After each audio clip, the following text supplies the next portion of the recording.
I saw Superman 10 days ago as of recording this. I got that Fandango Amazon preview night thing at AMC Theaters. My AMC theater, total dump. But that's not what we're here to talk about. We'll talk about that later. We're here to talk about Superman, James Gunn's brand new Superman, which is kicking off the new DCU. I've been a Superman fan, just to paint the picture, since I was a very little boy. I remember being in kindergarten, and I had these Superman pajamas, and some of you who maybe are my age remember the velcro capes that would go on the top and would hang off your back. I put my Superman pajamas on and got dressed for school, and I didn't tell my mom because I wanted to convince my classmates that I was Superman. And that version of Superman was Christopher Reeve. The first Superman movie I ever saw was Superman 2, and I fell in love with it. It's still to this day, has this warm spot in my heart. It's my favorite Christopher Reeve Superman movie, without a doubt. I really don't like Superman 4, The Quest for Peace. We won't talk about that, but we are here to talk about the new Superman. So flash forward to now. We have this new version of Superman. And again, not to backtrack too far, I loved Man of Steel. I thought Henry Cavill was a great Superman. I thought they fumbled and dropped the ball by rushing to catch up with Marvel, by rushing this Justice League thing together under Zack Snyder and company at the time. I really thought Man of Steel deserved a proper sequel for Henry Cavill. He never got it. It's unfortunate. I still love Man of Steel, and I'm happy to say I also love James Gunn Superman. I thought David Corenswet was absolutely fantastic as the Man of Steel, and I'm here to give a spoiler review of the movie. Spoiler review. So if you haven't seen it and you don't want spoilers, don't watch this yet. You can't spin around the earth to go back in time to save yourself from these spoilers. So let's get into it. Superman. My wife and I took our son, Johnny. He's 6 years old. He really liked the movie too. He was a little scared in some spots, got sad in some spots because he thought Superman was dying. And he might have a point, because I'm going to start with my only critique of the movie. Two sort of mini critiques. And then we'll get to all the good stuff, because it's 99% awesome. The two critiques: Superman gets beat up too much for my liking in this movie. I understand the reasons behind why that happens to him, but it's a little excessive, and coming off of the past DCEU with Man of Steel and then Batman vs. Superman and all of that, I feel like Superman got beat up or killed, and he was dark. I was hoping to see Superman be Superman. But there are big hero moments in this. I'm just saying, I think he got knocked around a little too much in this movie, and that's okay. And the other thing, it's hard to live up to a John Williams Superman score. Now, they use the main theme here in an updated version, but overall, it's hard for the music of this Superman movie to live up to the iconic score John Williams gave us for the original Christopher Reeve Superman run. Still like the music, still love the action. Those are the two nitpicks. Now to the good stuff. The movie kicks off with action. I love that we're not doing backstory stuff. I love that we're entering this universe as it's already happening. Lois and Clark have been dating for months. She's well aware who he is, so we get all of that out of the way. That's been done ad nauseum. So I like that we're just entering this, kicking off the DCU with an already established world where Superman exists, and all these other monsters and creatures and weird, fantastical comic book type things do exist. This is a different type of Superman than we've seen on the big screen. A lot of the other iterations of live action Superman have been a pretty tame society world where it's sort of like how we experience it, except there's this Superman. Now we are in a situation where there are interdimensions, and we have Lex Luthor creating portals to another time-ripped universe, and creatures, monsters, metahumans, all these different nerdy, amazing little nuggets you can grasp onto to really lose yourself in this universe. And that worked for me. I was fully dialed into it. Now, the main thing we have to talk about here is David Corenswet as Superman. I thought he was incredible. I believed that I was watching Superman on screen, not an actor playing Superman.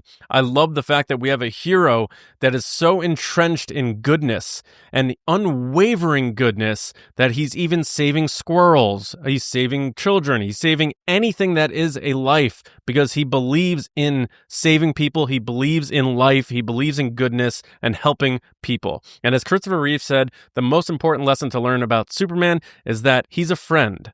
He's not some demigod here to control the skies, control the world. He's here to be a friend. And that's the bare bones minimum thing you need out of this character. And David Corenswet just oozes goodness, kindness, but also at the same time, strength and power. You believe that this guy will be there to help when called upon. And he is. So I also liked his Clark as well. It wasn't super nerdy, fumbling Clark that we got with Christopher Reeve and other iterations, but it also leaned into that a little bit while him being sort of this normal guy.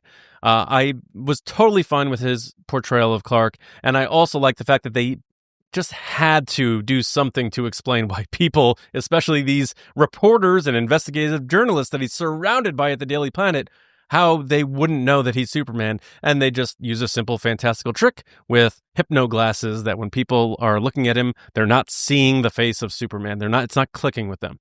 That's fine with me. That totally works. If Lois is the only person who knows who he is at this point, that's fine with me. Let's move on. I thought the action was spectacular. I liked that we kicked things off with a massive fight in Metropolis, which I believe is in Delaware now. So that was kind of interesting. I'm pretty sure Metropolis was essentially just New York City in the Christopher Reeve run, and therefore in the Brandon Routh movie, which is sort of a sequel to Superman 2, but I didn't really love that movie. That's okay. But yeah, Superman gets rocked right at the beginning, and we see him crash outside of his home in Antarctica by the Fortress of Solitude, and that's sort of what they showed us in the first teaser. Krypto, there for him. I wasn't sure how they were going to go with this. I was sold on Krypto from the beginning. I'm a dog guy. I love dogs. I love Krypto. So I was all in. And I believe Krypto was used just enough in this movie in the right moments. And it wasn't overdone. It wasn't too much. It didn't take scenes away from Superman or anything like that. So I thought Krypto was used as you would use a dog in your life if you needed help or something like that, just on a grander scale, of course, because he has a cape and he's flying around and a lot of cool stuff is happening. Let's go through the rest of the cast. I really enjoyed Lex Luthor. I thought Nicholas Hoult was great. I like that he has this obsession with Superman. He also has this really deep sociopathic way about him that he's able to convince people on a grand scale that he's not the bad guy, Superman's the bad guy. And the way that they make that case is compelling if you lose yourself in that world. All of a sudden, there's this video message that his parents left him. And this was the real thing that I thought was going to maybe cause more controversy than I have seen it causing, is that Superman's parents actually did send him to Earth to create a new world for Krypton. So it's a little like what General Zod was doing in Man of Steel, but it is certainly something I did not expect. I thought we were going to get the rest of that message from Bradley Cooper's Jor-El, which was very cool, that we were going to get a message of similar to the Jor-El messages from past movies, whether it's Marlon Brando or Russell Crowe, that lead the way and people will follow, do the right thing, all that stuff. You know, we sent our only son to help these people, that sort of thing. Not the case here. But at the same time, Clark, raised by the Kents in Kansas, they are the ones who formed his humanity. He came here as an alien from Krypton. He has all these powers thanks to our yellow sun. But what really formed his humanity was his parents. And I thought the portrayal of his parents in this movie was really good. We didn't get a ton of them, which is totally cool with me. We don't need to be spending that much time in Smallville at all. But you really got those big moments where you got to see him be almost like a kid again in that home, sleeping in his childhood room with his poster still on the wall when he got hurt, and how much his parents really cared for him, but also wanted to make sure that he didn't lose who he was, being the human version of Clark. So I thought the Kents were done really well. And now on to the rest of the Daily Planet crew. We didn't get too much from Perry White. Jimmy Olsen was kind of fun. I did like that he, for whatever reason, he was sort of a ladies' man, a different twist on the character that I'm used to. And then we have, of course, Rachel Brosnahan as Lois Lane, and I thought she was really good. I probably could have used a little bit more of her and Clark. The movie is very busy, and I've only seen it once. I do plan to see it again, but it just moves so fast from scene to scene that sometimes you want to take a breath and have a few more of those grounded moments. I think one more big scene with Lois and Clark maybe would have put me over, but that's okay. We're just kicking this thing off. There's going to be a Superman sequel. They're not going to make that mistake. So we're going to build upon that. And that's something I keep reminding myself, is that this isn't just a full story. And, if you're left wanting more or wishing you saw more of something, that's coming. This is chapter 1 of a large universe. So when I think of things in the movie that I feel like I could have gotten more out of, I don't worry about it as much, because I know we're probably going to get a lot more of that later. And if you know how James Gunn operates, there are a lot of things from small to big that come back around later on. If you remember the Guardians of the Galaxy movies, a lot of things tie back around. A lot of things get explained later on. And I'm sure James Gunn somewhere has all of this mapped out, and he's obviously putting major heavy focus on his big players, which are going to be Batman, Superman, Wonder Woman, Supergirl, those types of figures. Speaking of Supergirl, I love that we got Millie Adcock. I got to look it up right now. Superman cast 2025. Sometimes I'm bad with the names. But yeah, Millie Alcock, sorry. I first saw her in House of the Dragon, the Game of Thrones spinoff. But that cameo was really cool. I wasn't sure how I was feeling about Supergirl. I didn't like the original Supergirl movie. I thought it was bad. I think most people thought that was bad. And I'll admit, I haven't followed too much of the Supergirl character. I think the one that stands out the most is her cameo in the Death of Superman comic book series in 93. But I like this sort of irresponsible teenage party girl version of Supergirl that we're getting. And it turns out Krypto is her dog. So Superman will be sort of released of that burden. Not saying owning a dog's a burden. I have a dog. Love my dog. Sorry, Ralph. Allowing Krypto to go with Supergirl in her movie, which comes out next year, makes a lot of sense, because I think people liked Krypto and he belongs to her. So it makes a lot of sense that he'll be in that movie. And maybe Superman will not have to involve himself with Krypto as much moving forward. But I love that cameo. I think that's going to really work out. And then the other cameo, which I think a lot of people probably didn't even see, was John Cena as the Peacemaker. Got big laughs in the theater for me, and I've seen a lot of people online saying that was one of the bigger laughs in the movie. But I think a lot of laughs came from the Justice Gang. I really, really love these two people in particular. Nathan Fillion's Green Lantern is Guy Gardner. And then, of course, we have Mr. Terrific, who was played by Ed Gathegi, who actually, he's not a rookie to comic book movies. He was in X-Men First Class. But in this one, he doesn't die and turn into a piece of molten lava. In this one, he is really funny and really smart. And I'm buying into these characters and how this is sort of the embers of the Justice League. And they call themselves the Justice Gang. But a ton of laughs from me in the theater out loud. I can be a loud laugher at times. But Guy Gardner and Mr. Terrific, a lot of laughs from them. Really enjoyed them a lot. Overall, the story, it moved a lot. I don't know that I needed it to be as chaotic as it was, but I do like that James Gunn leaned into the fantastical elements of this thing. And when I think about all the things that I saw in that movie, including the multi-universe rip that Lex Luthor creates in this movie, I think about the visual effects and the sound effects, and man, they were great. I mean, you should expect it at this point, but I didn't for 1 second at any point in this movie feel thrown or taken out of it or jarred by wonky effects or sound. I thought the special effects were just elite level in this movie, and it had to be because James Gunn gave us a really ambitious action adventure movie. And he was right. Like the teasers and any of the behind the scenes leaks that you saw, don't even worry about it, because what you see on the screen is so much bigger and so much more chaotic in a good way than what we got. I think most of the stuff that was leaked was like montage photos and clips of Superman like saving a kitten or saving a squirrel or something like that. This movie is huge. It is epic. I don't like to throw that word around that much, but it is big. Is it my favorite Superman movie? That's tough. Lacey asked me that on Nerdy and Nice, and I couldn't answer it yet, and I don't know that I still can. I plan on seeing it again, and that's when I'll be able to make my determination. Right now, Man of Steel is my favorite Superman movie, followed right behind by Superman 2. I need to figure out where this Superman fits in, but I got everything I was looking for. And I'm a character-driven person. I am character and character relationships over plot any day. And I believed all these characters. I think the chemistry, first of all, between David Corenswet and Rachel Brosnahan is there. It feels real. I felt that relationship. I bought in immediately from the scene they started interviewing each other. The scene Lois started interviewing Clark.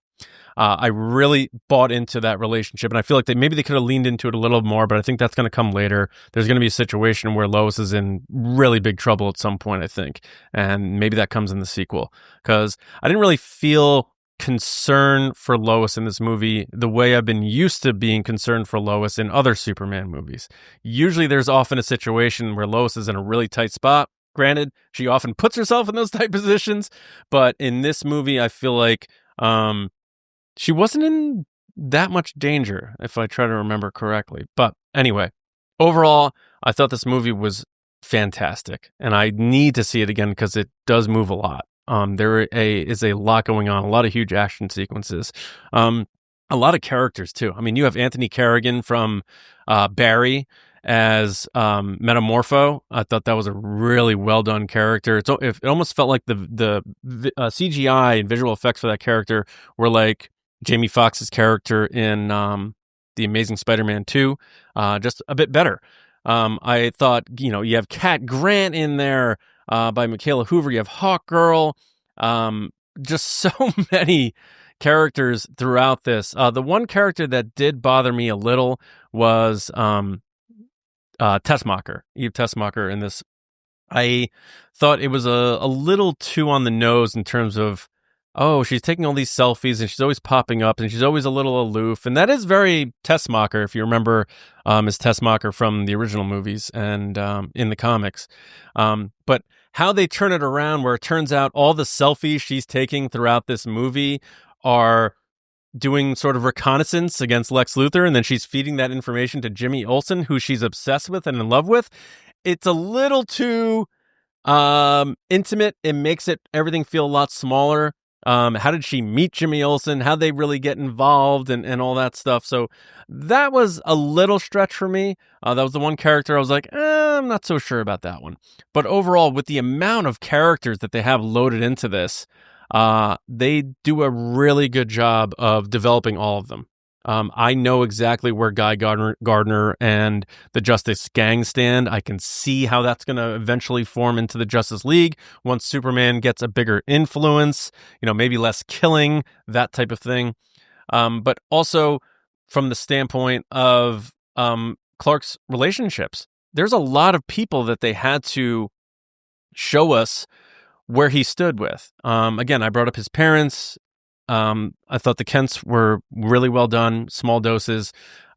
Lois Lane, again, I thought Clark and Lois's relationship was spectacular. And those are the two big ones for me that you need. But also the relationship between Superman and Lex Luthor. That's a big one here that you need to nail, and they did. The scene that put me over for how much I bought into that rivalry was when Superman said, I've had enough, and I'm going to dial up the anger a little bit here, and he bursts into Lex Luthor's office screaming about where Krypto is. And you have Lex Luthor sort of smugly trying to play it down. He knows cameras are on him at all times. He's very good at manipulating people. He is the smartest guy in the room. He is definitely a rival to Superman. And when you think about this day and age where people are very obsessed with this realism in comic book movies, and it needs to be grounded and gritty, and we need to explain how this could happen if it happened on Earth. I don't care about that. That's not why I'm going to see a Superman movie. Rip open a new dimension. Have a flying dog. Do all of those things. That is stuff we don't get to see in real life. So I embrace all of that. I am here for all of that. And with that, you need to sell us, though, on the fact that this guy, Lex Luthor, a normal human being, is able to outmatch and rival Superman. He does that in every facet in this movie. He manipulates the media. He manipulates the government. He manipulates foreign governments. He manipulates the population. And he also is able to manipulate the physical world. Yes, like I said, he has engineers and devices that are able to rip new universes open. He created a clone of Superman, and that's why Superman was getting beat up so badly, as he was getting beat by another version of himself that was programmed with everything Superman knew how to do to fight. So, yes, I said before, Superman got beat up too much. He did, but I understand why he did. I can still say it was too much, but I understand now why that happened. Trying to think of other things to bring up from a spoiler perspective that really took me for a ride. I mean, when they're in, I'll say this, when Superman is locked up in the other dimension and he's there with Metamorpho, and Metamorpho turns into kryptonite and Superman gets sick because Metamorpho doesn't believe that he is going to be with his child again. That part was slowed it down a little bit for me. But once he got out of there, and he punched through. You remember that shot from the trailer where he punches through the glass? That's him busting out of this cell in this other universe or dimension. And then he's able to free everybody, and he does everything he can to help.